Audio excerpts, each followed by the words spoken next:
By the way, the refined grains, it's almost as high as sugar.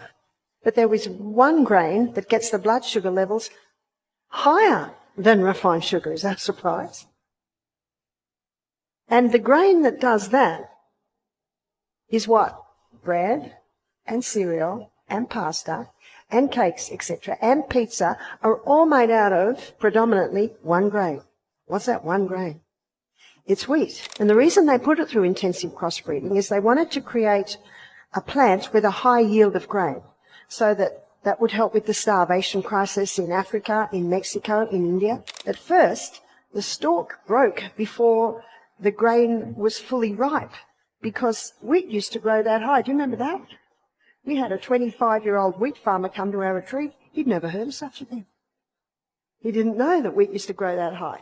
Have you ever thought whole wheat was your ticket to good health? What if I told you it might be silently working against you? What if the very thing hailed as dietary goodness was slowly impacting your body in ways you never imagined? Today, Barbara O'Neill unveils the shocking truth about whole wheat and how its modern-day form could be contributing to your health problems. Stay with us as Barbara O'Neill, a natural healing expert, changes your mind, and by the end, you might just rethink everything you know about this healthy grain. Hybridized wheat, a health hazard in disguise. The wheat we consume today is not the same wheat our ancestors ate. In fact, modern wheat, developed in the 1960s, has been drastically altered through hybridization. Barbara points out that the problem with hybridized wheat is its drastically changed structure. Scientists manipulated wheat to increase yields and feed a growing population, but they didn't anticipate the unintended consequences this would have on human health. This wasn't just a small change, it was a transformation that altered the very essence of wheat, particularly the starch it contains. So as you can see, we're actually getting close to those 8 laws again, aren't we?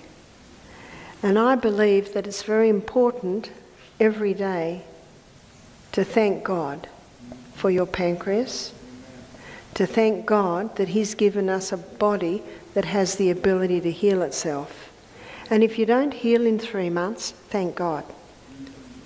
And if you don't heal in 8 months, thank God. Hybridization altered the wheat structure and led to a new starch called amylopectin. This starch is highly problematic because it increases blood sugar levels even more than refined sugar. Think about that for a moment. Something as wholesome as whole wheat can actually raise your blood sugar faster than a spoonful of sugar. Barbara explains that this is one of the reasons why so many people today struggle with diabetes, insulin resistance, and other metabolic issues. But what it produced, and they're starting to realize this only now, what it produced was a type of such starch structure that gets the blood sugar level up higher than even sugar. So the starch structure that was created is called amylopectin A.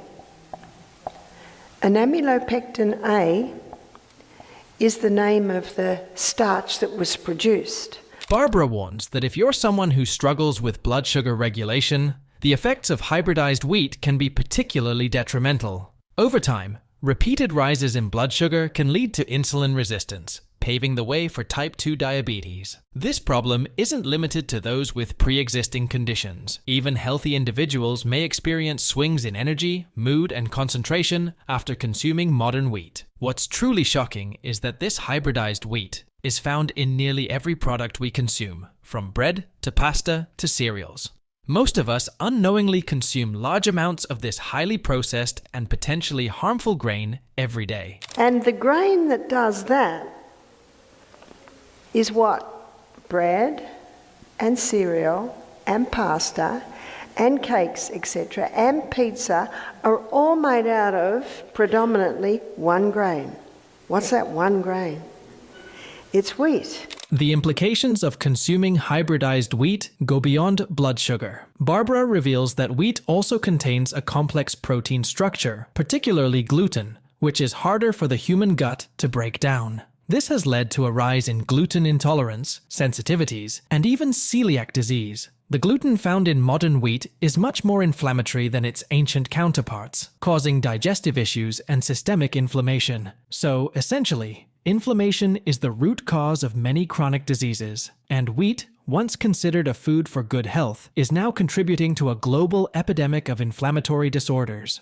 The glycemic index misconception: whole wheat versus white bread. It's a common misconception that whole wheat bread is healthier than white bread. Barbara is quick to debunk this myth, pointing out that the glycemic index of whole wheat bread, a measure of how quickly a food raises blood sugar, is actually higher than that of white bread. While many people believe they are making a healthier choice by opting for whole wheat products, the reality is that they may be doing more harm than good. Due to this altered structure, modern wheat's glycemic index is a staggering 72. For comparison, white bread is slightly lower at 69. The body processes these high glycemic foods similarly to refined sugars, which can wreak havoc on your insulin levels, making whole wheat far from the healthy food we've been led to believe it is. How could that be?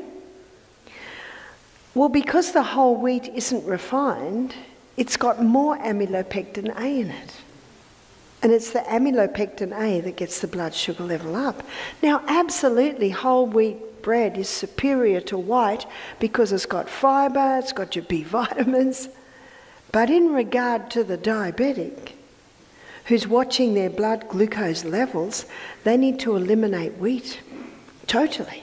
While the difference might seem small, it's significant enough to impact your body's ability to regulate blood sugar, especially if you're consuming wheat products on a daily basis. There's also the issue of wheat's addictive qualities. Barbara sheds light on how modern wheat, due to its unique composition, triggers opioid receptors in the brain. These are the same receptors involved in addiction to substances like alcohol and drugs. The wheat-derived compounds known as gliadorphins can create a feeling of pleasure, leading to cravings and overconsumption.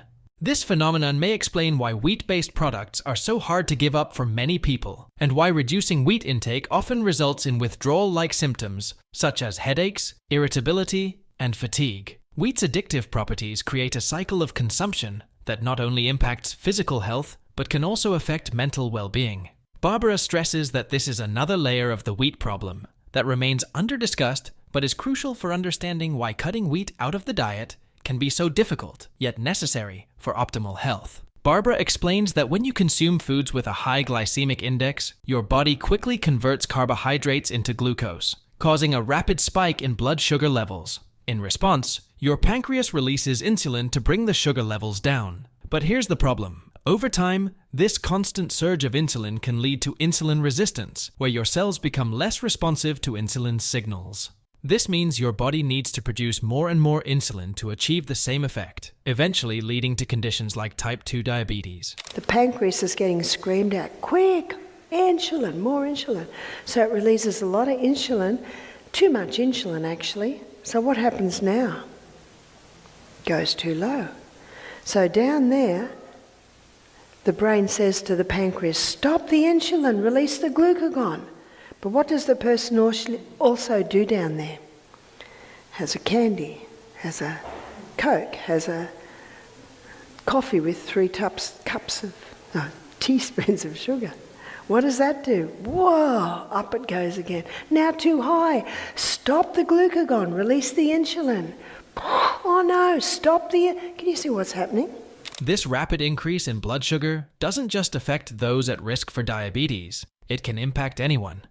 After the initial increase, blood sugar levels quickly drop, often leaving you feeling tired, hungry, and craving more carbohydrates, leading to a vicious cycle of overeating and energy crashes. This pattern can also contribute to weight gain, particularly around the abdomen, where excess glucose is stored as fat. Barbara suggests that if you're struggling to manage your weight, cutting out modern wheat could be the key to breaking this cycle. Moreover, Barbara points out that whole wheat contains phytic acid, a naturally occurring compound that binds to minerals like calcium, magnesium, and zinc in the gut, preventing their absorption. This means that even though whole wheat products are often fortified with vitamins and minerals, your body might not actually be absorbing them. Calcium, the most alkaline minerals pulled out of the bones in a form of calcium phosphate, comes into the blood, immediately helps to bring the balance back. 7.34, 35, we're safe. But now at a cost.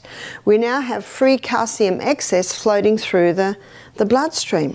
What's the body going to do with that? It'll dump it on the bones as a spur. It'll dump it in the kidneys, kidney stones, gallbladder, gallstones, even maybe a little bit of a build-up on the eyes. What's that called? Your cataracts. So, not only is whole wheat raising your blood sugar, but it's also preventing you from getting the full nutritional benefit of the food you're eating.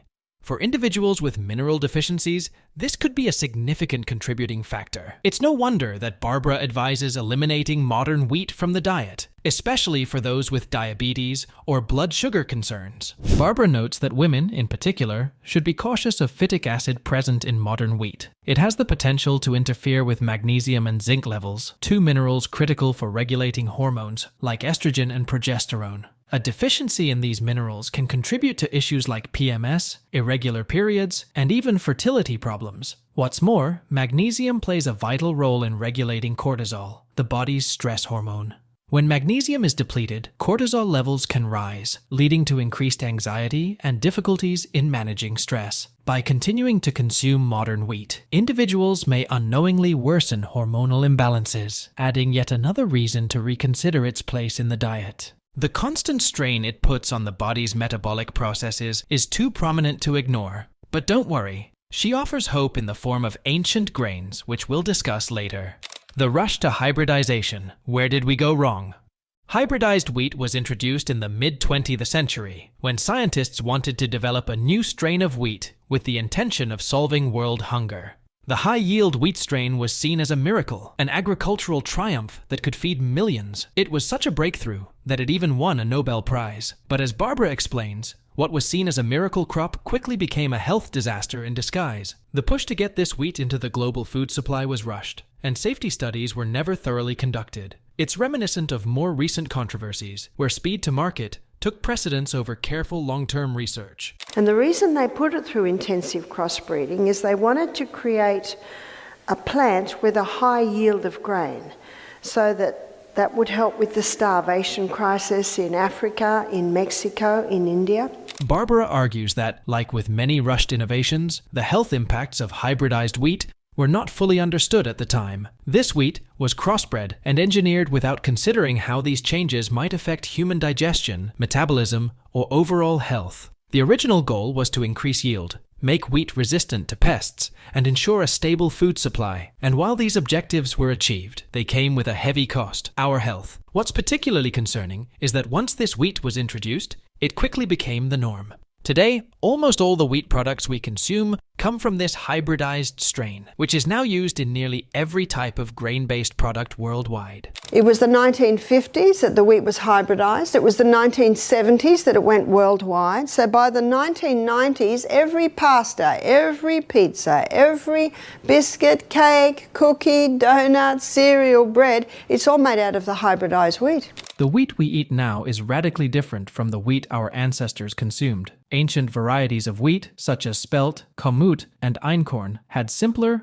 more easily digestible structures. But in the rush to increase food production, these ancient grains were pushed aside in favor of modern wheat. Barbara highlights that while ancient wheat may not produce the same high yields, it doesn't come with the same health risks. Ancient grains are less likely to spike blood sugar levels and are easier for the body to digest. They also contain fewer inflammatory proteins like gluten, making them a safer option for many people. But that's not what many farmers prefer. You see, the farmers love it, and I don't blame them for loving it, because they get 6 times more grain per acre. Who wouldn't like that? They've got to pay their bills. Barbara warns that the global reliance on this hybridized wheat strain is contributing to widespread health issues, including the rise of diabetes, obesity, and digestive disorders. But it's not just about personal health. This issue also has broader implications for the food industry and public health policies.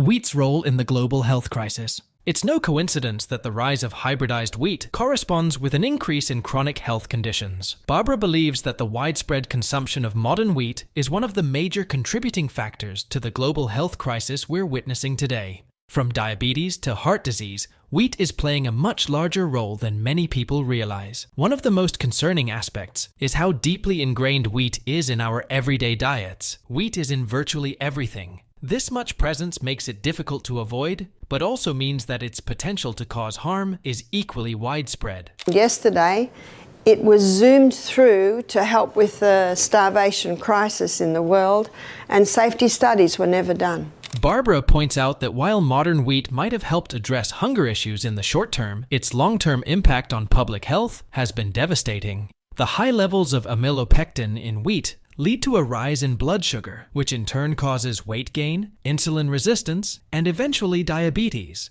But the effects don't stop there. High blood sugar levels also increase the risk of cardiovascular diseases, as excess glucose in the bloodstream damages the arteries, leading to inflammation and plaque buildup.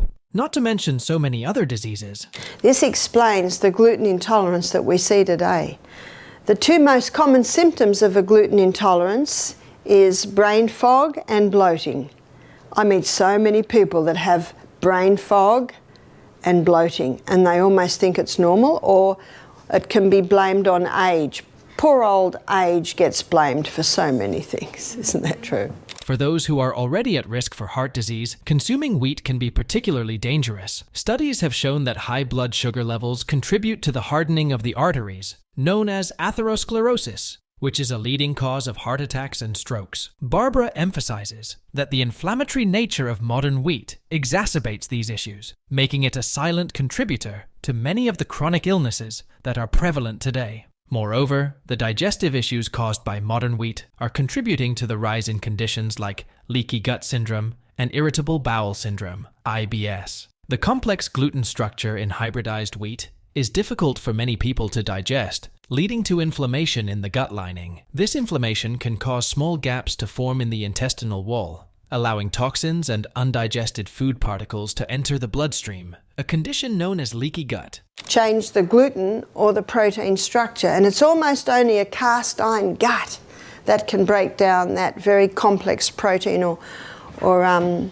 gluten structure. According to Barbara, once these foreign particles enter the bloodstream, the immune system starts an attack, which can lead to widespread inflammation throughout the body. This systemic inflammation is linked to a variety of health problems, including autoimmune diseases and allergies. Another often overlooked aspect of hybridized wheat is its effect on the gut bacteria. Recent research has shown that the modern strains of wheat, rich in amylopectin, not only increase blood sugar levels but also disrupt the delicate balance of bacteria in the gut. This disruption can lead to dysbiosis, a condition where harmful bacteria outnumber the beneficial ones. Dysbiosis has been linked to a host of health problems, including bloating, indigestion, and even mental health issues like depression and anxiety. Barbara emphasizes that the modern gut, already challenged by processed foods and environmental toxins, is further burdened by the introduction of this hybridized wheat. Scientists are now linking gut health to immune function, and it's becoming clear that modern wheat may play a significant role in weakening our immune systems. This weakening could make individuals more susceptible to infections and chronic conditions, further highlighting the dangers of consuming today's wheat on a regular basis. Barbara's message is clear.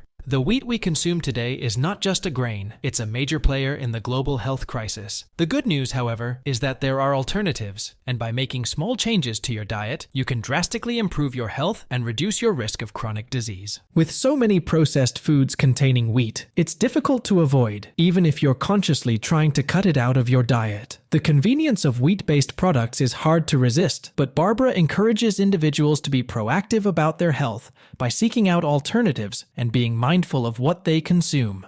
Alternatives to modern wheat, ancient grains, and a healthier future. Fortunately, the solution to the problems caused by modern wheat is simpler than you might think. Barbara advises returning to ancient grains like spelt, kamut, and einkorn. These grains are much closer to the wheat our ancestors ate, and come with none of the negative health effects associated with modern hybridized wheat. Ancient grains have a lower glycemic index, meaning they don't cause the same spikes in blood sugar, and their simpler gluten structures make them easier to digest. Spelt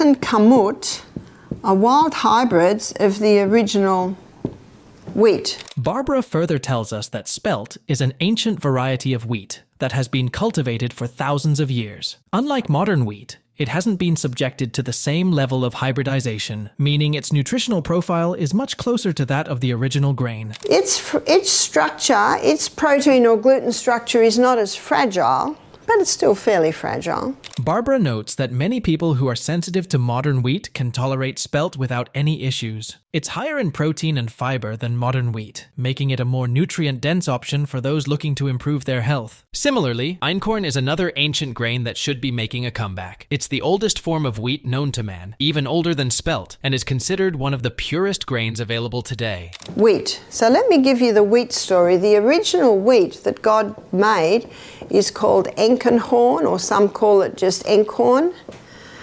And that original wheat had a very fragile protein or gluten structure.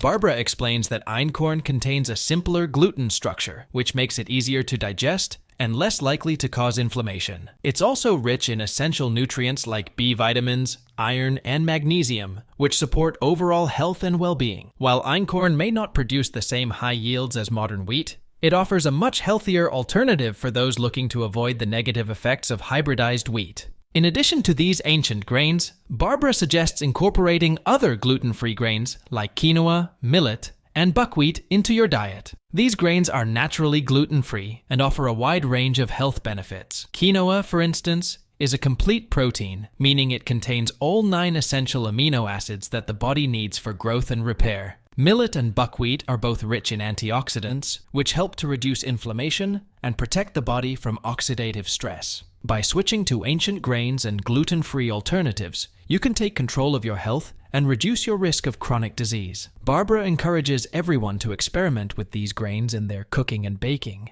as they can be used in the same way as modern wheat. Whether you're making bread, pasta, or pastries, there's no need to sacrifice flavor or texture when switching to healthier alternatives. Barbara O'Neill has laid bare the shocking truth about whole wheat, and the choice is now in your hands. Modern wheat may be convenient, but its effects on your health are undeniable. By eliminating hybridized wheat from your diet and embracing ancient grains and healthier alternatives, you can drastically improve your health, reduce inflammation, and lower your risk of chronic disease. It's time to rethink everything you thought you knew about wheat and take control of your well-being. For more insights on how to live a healthier, more fulfilling life, subscribe to our channel and explore our other videos. Your health is in your hands. Take the first step today.